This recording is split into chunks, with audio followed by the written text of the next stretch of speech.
नमस्कार, आप सबका स्वागत है हमारे YouTube चैनल एम क्लासेस में और मैं हूं सुबोध सिंह। आज आपको पढ़ाऊंगा मगध राज का उत्कर्ष। जो विद्यार्थी पहली बार इस वीडियो को देख रहे हैं उनको मैं बता दूं, लुसेंट का मैं क्लास ले रहा हूं और ये जनरल कंपटीशन के बहुत ही जरूरी है कि आप लुसेंट पढ़ें। यहाँ से आपको बेसिक जानकारी मिलती है और यहाँ से आपको एक संरचना प्रदान होता है ताकि आप जनरल कंपटीशन में जाए तो एग्जाम में जो क्वेश्चन है उसको पहले से समझ ले, जान ले कि किस प्रकार के प्रश्न पूछे जाते हैं। तो उस पर आधारित मैं ये सीरीज लेके आ रहा हूँ। इससे पहले मैं कई सारे वीडियो दे चुका हूं जिसका डिस्क्रिप्शन बॉक्स में आपको लिंक मिल जाएगा, वहां से जाके आप पीछे क्लास देख सकते हैं। उम्मीद करता हूं आपको ये पसंद आ रहा है, तो कृपया इस चैनल को लाइक कीजिएगा। जो भी आपको जानकारी चाहिए या फिर आप हमें सुझाव देना चाहते हैं कमेंट करके पूछ सकते हैं, और कोई भी आप हमें बताना चाहते हैं, कुछ भी पूछना चाहते हो तो बेहिचक पूछ सकते हैं। ठीक, चलते हैं, मैं आपको ज्यादा समय नहीं लूंगा। मगध राज का उत्कर्ष आज आपको पढ़ना है। आज मैं पढ़ाऊंगा मगध राज का उत्कर्ष। देखिए स्क्रीन पे क्या लिखा है। मगध के सबसे प्राचीन वंश के संस्थापक बृहद्रथ थे। आप याद रखिएगा, ये प्रश्न पूछे जाते हैं कि मगध के सबसे प्राचीन वंश कौन है, तो बृहद्रथ थे उसके संस्थापक।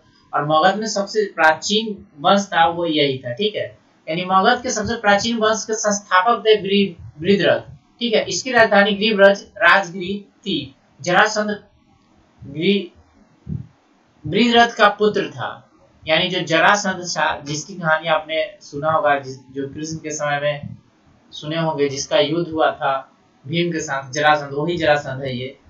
तो जरासंध था बृहद्रथ का पुत्र था। फिर से आपको दोहरा दूं लाइन को। मगध के सबसे प्राचीन वंश के संस्थापक बृहद्रथ थे, यानी मगध में जो सबसे प्राचीन वंश हुआ, जो सबसे पुराना वंश हुआ, उसके संस्थापक थे बृहद्रथ।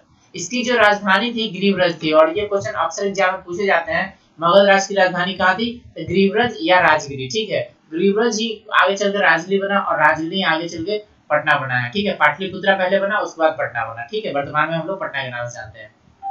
तो आप लोग को याद रखना है, कि मगध की राजधानी कहाँ थी, ग्रीव्रज यानी राजगिरी। हड़ेक वंश के संस्थापक बिंबिसार मगध की गति पर 444 ईस्वी पूर्व में बैठा। यानी हड़ेक वंश के जो संस्थापक है, आपको याद रखना है, ये वंश के नाम है हड़ेक वंश। ये प्रश्न एग्जाम में पूछे जाते हैं कि हड़ेक वंश के संस्थापक कौन है, तब बिंबिसार आपको याद रखना है। ये प्रश्न आपको एग्जाम में पूछे जाएंगे, तो उत्तर होगा इसका हड़ेक वंश। बिंबिसार किस वंश से संबंधित है, हड़ेक वंश से। आपको एग्जाम में प्रश्न ऐसे ही बनते हैं कि बिंबिसार मगध की गद्दी पर किस ईस्वी सन में बैठा था, तो उत्तर हो जाएगा 544 ईस्वी पूर्व में। बौद्ध ग्रंथों के अनुसार, यानी जो 544 ईस्वी पूर्व जो बताया जा रहा है, जो आप लुसेंट में पढ़ रहे हैं, ये बौद्ध ग्रंथों के अनुसार है। वह बौद्ध धर्म का अनुयायी था। ये भी प्रश्न पूछे जाते हैं मिलान करने में कि निम्नलिखित में से कौन बौद्ध धर्म का अनुयायी है। तो आपको याद रखना है, जो बिंबिसार जो राजा थे वो बौद्ध धर्म के अनुयायी थे, यानी वो बौद्ध धर्म को मानते थे, वो बौद्ध धर्म के अनुयायी थे, वो बौद्ध धर्म को फॉलो करने वाले थे, अनुसरण करने वाले थे। आप याद रखिएगा। बिंबिसार ने बृहद्रथ को हराकर अंग राज्य को मगध में मिला लिया। यानी बिंबिसार था ब्रह्मदत्त को हरा दिया। ये देख लीजिए, बिंबिसार है जो किसको हरा दिया, ब्रह्मदत्त को।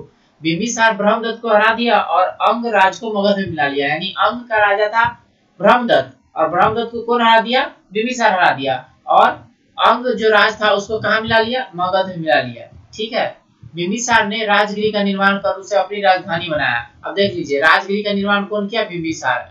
यही राजगिरी है जो यहाँ पे राजगिरी लिखा हुआ है। ठीक है, ये वही राजगिरी है। बिंबिसार ने राजगिरी का निर्माण कर उसे अपना राजधानी बनाया है। यानी राजगिरी को जो राजधानी बनाया वो बिंबिसार ने बनाया। ठीक है, बिंबिसार ने मगध पर करीब 52 वर्ष तक शासन किया। ये भी क्वेश्चन पूछे जाते हैं कि बिंबिसार ने मगध पर कितने वर्षों तक शासन किया, तो 52 वर्षों तक। ठीक है, महात्मा बुद्ध की सेवा में बिंबिसार ने राजवैद्य जीवक को भेजा। ये भी प्रश्न पूछे जाते हैं कि जीवक किसके दरबार में रहते थे, तो जीवक किसके दरबार में रहते थे, आपको क्लियर हो गया, बिंबिसार के दरबार में रहते थे। जीवक जो थे, राजवैद्य थे, वो बिंबिसार के दरबार में रहते थे। और जब बुद्ध भगवान का कुछ स्वास्थ्य बिगड़ा था, तो बुद्ध भगवान का जो स्वास्थ्य के लिए देखभाल करने के लिए गए थे, वो यही जीवक गए थे। ठीक है, और याद रखिएगा, ये प्रश्न पूछे जाते हैं, जीवक किसके दरबार में रहते थे, तो बिंबिसार के। और प्रश्न ऐसे भी पूछे जाते हैं कि बुद्ध के सेवा के लिए किस राजवैद्य को भेजा गया था, तो जीवक को। याद रखिएगा। अवंती के राजा प्रद्योत जब पांडु रोग से ग्रसित थे, उस समय भी बिंबिसार ने जीवक को उनकी सेवा शुश्रूषा के लिए भेजा था। यानी अवंती के जब राजा का तबियत खराब हुआ, तो उस समय भी उनकी सेवा के लिए जीवक को ही भेजा गया था। यानी अवंती के जो राजा थे प्रद्योत, जब उनको पांडु रोग से ग्रसित हुआ था, जिसको अभी हम लोग क्या कहते हैं, उसको जॉन्डिस कहते हैं, पांडु रोग यानी शरीर पीला पड़ जाता है, ठीक है। तो उनको सेवा करने के लिए जो भेजा गया था, जीवक को ही भेजा गया था। आपको याद रखना है, ये बात एग्जाम में पूछे जाते हैं। आगे आपका बिंबिसार ने वैवाहिक संबंध स्थापित कर अपने साम्राज्य का विस्तार किया, यानी वो विवाह करके अपने साम्राज्य को विस्तार किए थे, ऐसा इसमें बताया जा रहा है। बिंबिसार ने वैवाहिक संबंध स्थापित कर अपने साम्राज्य का विस्तार किया। इसने कौशल नरेश प्रसेनजीत की बहन महाकौशला से, वैशाली की चेटक की पुत्री चेलना से तथा भद्र देश आधुनिक पंजाब की राजकुमारी क्षेमा से शादी की। अर्थात इन्होंने वहां के राजा के पुत्री से शादी कर लेते थे और वो राज को अपने राज्य से संबंध स्थापित कर लेते थे। इस तरह से बिंबिसार ने अपने राज्य को बढ़ाया था, यानी उनकी वहां के जो वर वधु थी वहां से शादी कर लेते थे, वहां की जो कन्या थी वहां से शादी कर लेते थे और उनका राज्य के साथ अच्छा संबंध हो जाता था। इस तरह से वो अपने राज्य को बढ़ाए थे, ठीक है। आपको याद रख लेना है कौशल की कौन थी, ये याद रखना है आपको। कौशल नरेश प्रसेनजीत की बहन थी महाकौशला, ठीक है। वैशाली की चेटक की पुत्री थी चेलना, ठीक है। उसके बाद मध्य देश, यहाँ पे कुछ मिस्टेक लग रहा है इसलिए मैं नया किताब से आपको देख के बता दूं, मध्य है कि भद्र है, ठीक है। आज मैं आपको पढ़ा रहा हूँ मगध, तो यहाँ पे क्या है मैं देख के बता देता हूँ, ठीक है। मध्य ही है, मध्य देश, इसका आधुनिक नाम है पंजाब। यहाँ के थे क्षेमा से शादी किए थे। उसके बाद आपका बिंबिसार की हत्या उसके पुत्र अजातशत्रु ने कर दी। आपको याद भी रखना है कि अजातशत्रु किसको मार दिया था, तो अपने पिता को मार दिया था। उसके पिता कौन थे, तो बिंबिसार की हत्या उसके पुत्र अजातशत्रु ने कर दी।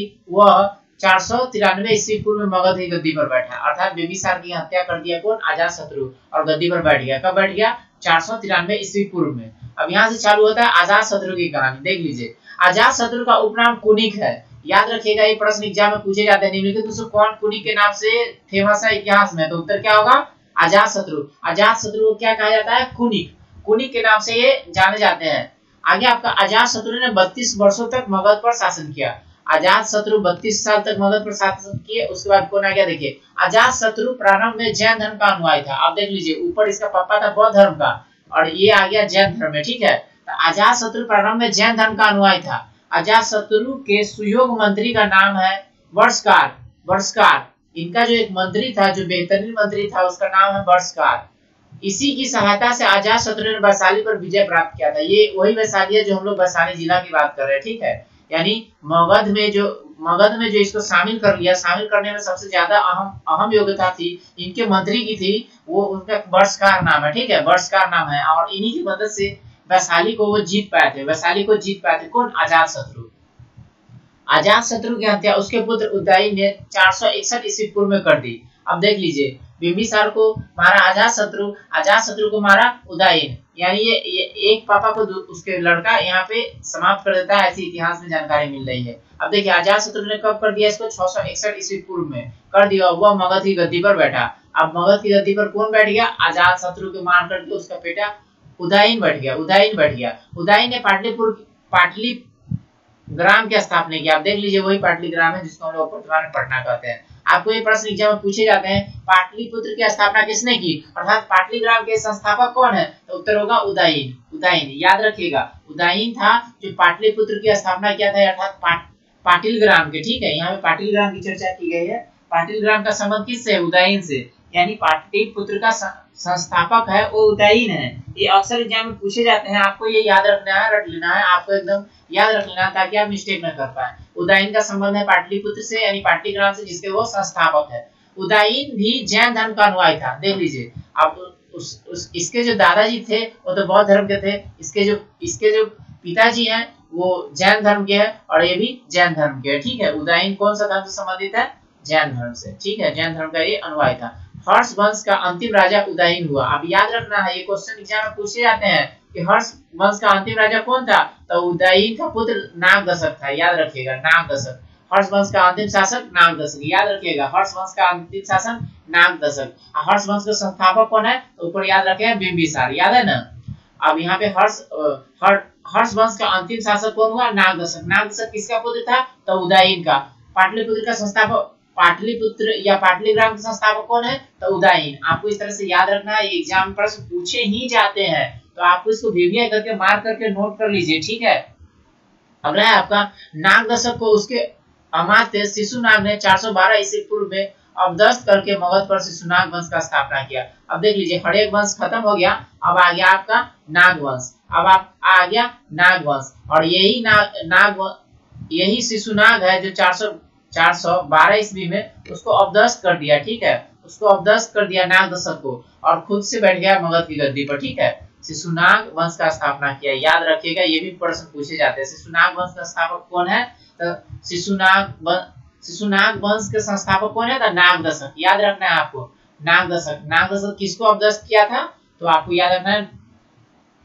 याद रखना है शिशुनाग। नाग दशक को उसके, फिर से मैं बता दूं, नाग दशक को उसके अमात्य शिशुनाग ने 412 ईस्वी पूर्व में अवदस्त करके मगध पर शिशुनाग वंश की स्थापना की। अर्थात शिशुनाग वंश का संस्थापक हो गया आपका कौन?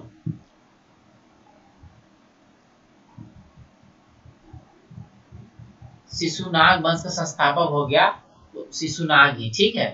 शिशुनाग ने अपनी राजधानी पाटलिपुत्र से हटाकर वैशाली स्थापित कर लिया। ये प्रश्न पूछे जाते हैं, देखिए अब पाटलिपुत्र से कहाँ चला गया आपका राजधानी? वैशाली में चला गया। ये प्रश्न पूछे जाते हैं कि पाटलिपुत्र से राजधानी को हटाकर वैशाली में लेके आया था, वो शासक कौन था? तो वो है शिशुनाग, नाग वंश के संस्थापक शिशुनाग। आगे आपका शिशुनाग का उत्तराधिकारी कालाशोक हुआ, यानी शिशुनाग का पुत्र हुआ कालाशोक। कालाशोक आपको याद रखना है, ये भी महत्वपूर्ण काम किया। यह क्या किया? पुनः राजधानी वैशाली से लेके आ गया पाटलिपुत्र, ठीक है। तो ये आपको लेके गया वो भी पूछता है, और वापस लेके आया वो भी पूछता है। क्या लेके गया? यानी जो आपका राजधानी था पाटलिपुत्र में, वो चला गया वैशाली में, तो शिशुनाग लेके गया, और फिर वैशाली से वापस आ गया पाटलिपुत्र में, एक कालाशोक लेके आया। आपको याद रखना है, ठीक है। आप शिशुनाग का उत्तराधिकारी कौन? कालाशोक। आगे आपका शिशुनाग वंश का अंतिम राजा नंदीवर्मन था, ये भी पूछा जाता है, आपको मिलान करने में भी दे देगा, ठीक है। 5 को वंश का नाम देगा, आपको सामने मिलान करना है, तो याद रखना है आपका। शिशुनाग वंश का अंतिम राजा कौन था? नंदीवर्मन शिशुनाग वंश का अंतिम राजा। नंद वंश का संस्थापक महापद्म नंद था। अब देखिए अब आ गया एक नया वंश, नंद वंश आ गया, जिसके संस्थापक कौन है? महापद्म नंद। नंद वंश का अंतिम शासक घनानंद हुआ। अब देखिए नंद वंश का अंतिम शासक भी आ गया आपके सामने, जो घनानंद हुआ, ठीक है, घनानंद हुआ। यह सिकंदर का समकालीन था, इसे चंद्रगुप्त मौर्य ने युद्ध में पराजित किया था, और मगध पर एक नया वंश मौर्य वंश का स्थापना किया था। देख लीजिए अब यहाँ पे आपको कई सारे वंश आ गए, आपको कंफ्यूजन नहीं होना, आपको याद रखना है, ठीक है। नंद वंश के संस्थापक महापद्म नंद, और नंद वंश के अंतिम शासक घनानंद, जिसको हराया चंद्रगुप्त मौर्य, और मौर्य वंश की स्थापना किया। आपको प्रश्न पूछे जाएंगे कि मौर्य वंश के संस्थापक कौन है? तो चंद्रगुप्त मौर्य। आपसे प्रश्न पूछे जाएंगे नंद वंश के संस्थापक कौन है? तो उत्तर होगा महापद्म नंद। आपसे प्रश्न पूछे जाएंगे नंद वंश के अंतिम शासक कौन है? तो उत्तर होगा घनानंद। आपसे पूछे जाएंगे घनानंद को किसने हराया? तो उत्तर है आपका चंद्रगुप्त मौर्य। और आपसे ऐसे भी पूछे जा सकते हैं सिकंदर किसके समकालीन भारत पर आक्रमण किया था? तो घनानंद के समय में, ठीक है, घनानंद के समय में। या फिर ऐसे पूछे जाएंगे कि घनानंद किसके समकालीन था? तो सिकंदर के समकालीन था, ठीक है। आपको याद रखना है, इस तरह से ये सारे प्रश्न आपको एग्जाम में बनते हैं, ठीक है। तो ये रहा आपको ये जानकारी। आप उम्मीद करता हूँ आपको पसंद आ रहा है। अगला चैप्टर आपका सिकंदर, जो मैं अगले वीडियो में लेके आऊंगा आपके सामने। आपको ये वीडियो पसंद आ रहा है तो कृपया इसको लाइक कीजिए, दोस्तों में इसको शेयर कीजिए, और किसी प्रकार की जानकारी आप हमें देना चाहते हैं, कोई सुझाव देना चाहते हैं, कृपया कमेंट में लिख करके हमें आप दे सकते हैं। इस वीडियो में इतना ही।